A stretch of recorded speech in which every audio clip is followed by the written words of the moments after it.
బాధ్యత అయినట్టు, అదేవిధంగా పదే పదే భాష గురించి మాటల గురించి మీరు ఇట్లా అంటుండ్రు, మీరు అట్లా అంటుండ్రు, మమ్మల్ని గౌరవిస్తలేరు అని ఏదైతే చర్చ జరుగుతుందో, మాజీ ముఖ్యమంత్రి గారు నిన్న నల్గొండ జిల్లాలో వాడిన భాష మీద చర్చ చేద్దామా అధ్యక్ష?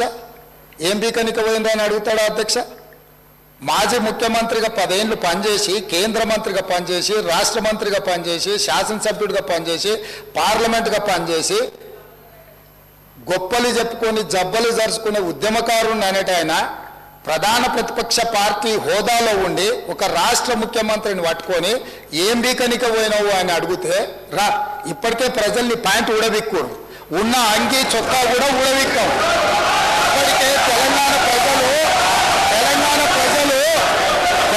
ప్రజలు మొన్న జరిగిన ఎన్నికలలో మీ ప్యాంటు ఊడబిక్కిరు. ఇవాళ ఆ ప్యాంటు ఊడవీకితే చెప్పుకునే దిక్కు లేక బొక్కబోర్లో పడితే బొక్కలు ఇరిగినాయి మీకు. అయినా మీ బుద్ధి మారలేదు. ఒక ముఖ్యమంత్రిని పట్టుకొని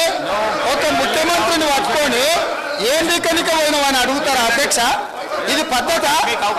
ఈ రాష్ట్రం 4 కోట్ల ప్రజలు ఓట్లేసి గెలిపించిన ముఖ్యమంత్రిని పట్టుకొని ఏంది కనుక పోయినామని అంటారా అధ్యక్ష? ఇదేనా తెలంగాణ సాంప్రదాయము? ఈరోజు నేను మళ్ళీ అడుగుతున్నా అధ్యక్ష, ఈరోజు మేడిగడ్డ మేడి పండులాక కుంగిపోతే మేడిగడ్డలో నీళ్లు నింపడానికి అవకాశం ఉందా అధ్యక్ష? ఇవాళ మీరే సాగునీటి పారుదల శాఖ మంత్రులుగా పనిచేశారు కదా. చంద్రశేఖరరావు గారు, హరీష్ రావు గారు ఇద్దరు సాగునీటి పారుదల శాఖ మంత్రిగా పనిచేశారు కదా అధ్యక్ష. ఈరోజు వాళ్ళకే పెత్తనం ఇస్తాం, వాళ్ళనే చేయమని. ఈరోజు ఏ రకంగా మేడిగడ్డలో నీళ్లు నింపుతారో, మేడిగడ్డ నుంచి నీళ్లు ఎత్తి అన్నారంలో పోస్తారో, అన్నారంలో నుంచి సుందీలలో ఎట్లా పోస్తారో బాధ్యత వాళ్ళని తీసుకోమని అధ్యక్ష. మొత్తం కుంగిపోయి కుప్పగూలిపోతుంటే ఈరోజు అక్కడ నీళ్లు నింపడానికి ఏమాత్రం అవకాశం లేక పూర్తిగా ప్రాజెక్టు దెబ్బతిని ఖర్చు పెట్టిన 94,000 కోట్ల రూపాయలు వృధా అయిపోయి ఈరోజు మొత్తం ప్రాజెక్టే దెబ్బతిన్న పరిస్థితుల్లో ఈరోజు ప్రజల దగ్గరికి వెళ్ళి సమాధానం చెప్పుకోలేక శాసనసభకు రావాల్సిన ఉపనాయకుడు ఇక్కడ సభలోకి రాకుండా పారిపోయి ఈరోజు చర్చ చేద్దామంటే రాకుండా ముఖ్యమంత్రి గారిని పట్టుకొని ఇట్లా మాట్లాడొచ్చా అధ్యక్ష? అందుకే నేను ఒకటే మాట్లాడుతున్నా, మీరు ఇవాళ చర్చకు సిద్ధమైతే పిలువండి.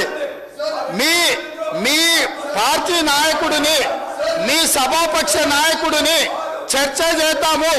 రేపు సాయంత్రం వరకైనా కాళేశ్వరం ప్రాజెక్టు మీద, గోదావరి జలాల మీద ఈ ప్రభుత్వం చర్చ చేయడానికి సిద్ధంగా ఉంది. పారిపోయి ఫామ్ హౌస్లో వండుకొని ప్రతిపక్షాలుగా బాధ్యత నుంచి తప్పించుకొని మీ అవినీతి బయటపడుతుందని, కాళేశ్వరంలో మీ దోపిడీలో జైలుకి వెళ్లాల్సి వస్తుందని కేసీఆర్ను చంపుతారా అంటారు. ఎవరికి అవసరం ఉంది అధ్యక్ష చంపాల్సిన అవసరం? సచిన పావును ఎవరైనా చంపుతారా అధ్యక్ష? మొన్నటి ఎన్నికలలో ప్రజలు ఆ పావును చేత్తో కాదు కట్టెతో కొట్టిరు అధ్యక్ష. ఆ పాము ఆల్రెడీ సచ్చింది. సచిన పావును చంపాల్సిన అవసరం మాకే ఉంది అధ్యక్ష. ఈ రోజు సానుభూతి కోసము వీల్ చైర్ నాటకాలు, వీధి నాటకాలు ఏంటి అధ్యక్ష? ఇది ఈ రోజు అవకాశం వచ్చినప్పుడు ఈ సభలో చర్చ చేయడానికి ప్రభుత్వం సిద్ధంగా ఉంది. నిజాయితీ ఉంటే, మీరు అవినీతికి పాల్పడకపోతే, మీరు చెప్పినట్టు మేడిగడ్డలో 2, 3 పిల్లర్లు కుంగిపోతే దాని మీద తీసుకోవాల్సిన నిర్ణయాల మీద మాజీ ముఖ్యమంత్రి గారు చంద్రశేఖరరావు గారిని సభలోకి రమ్మనుండ్రి. చర్చ చేయడానికి ప్రభుత్వం సిద్ధంగా ఉంది. పారిపోయి అక్కడెక్కడో పోయి ఆడేదో ప్రగల్భాలేంది అధ్యక్ష? రమ్మనుండ్రి సభకు. వాస్తవాల మీద చర్చ చేస్తాం, మొత్తం ఇక్కడ పెడతాం. ఇవాళ ఆయన తప్పించుకుంటాడు, ఈయన వచ్చి ఈడ కొత్త మాటలు చెప్తాడు ఈడ. కాబట్టి అధ్యక్ష, దీని మీద ఇప్పుడు జరుగుతున్న చర్చ దేని మీద జరుగుతుందో ఆ విషయం మీద చర్చించమని. ఎట్లాగూ సాగునీటి ప్రాజెక్టుల మీద శ్వేతపత్రం పెట్టడానికి మా ప్రభుత్వం సిద్ధంగా ఉంది. మీరు ఏమేమి విషయాలు ఉన్నాయో, ఏమేమి చర్చ చేయదలుచుకుందో మొత్తం శ్వేతపత్రం సందర్భంగా చర్చ చేద్దాం. లేదు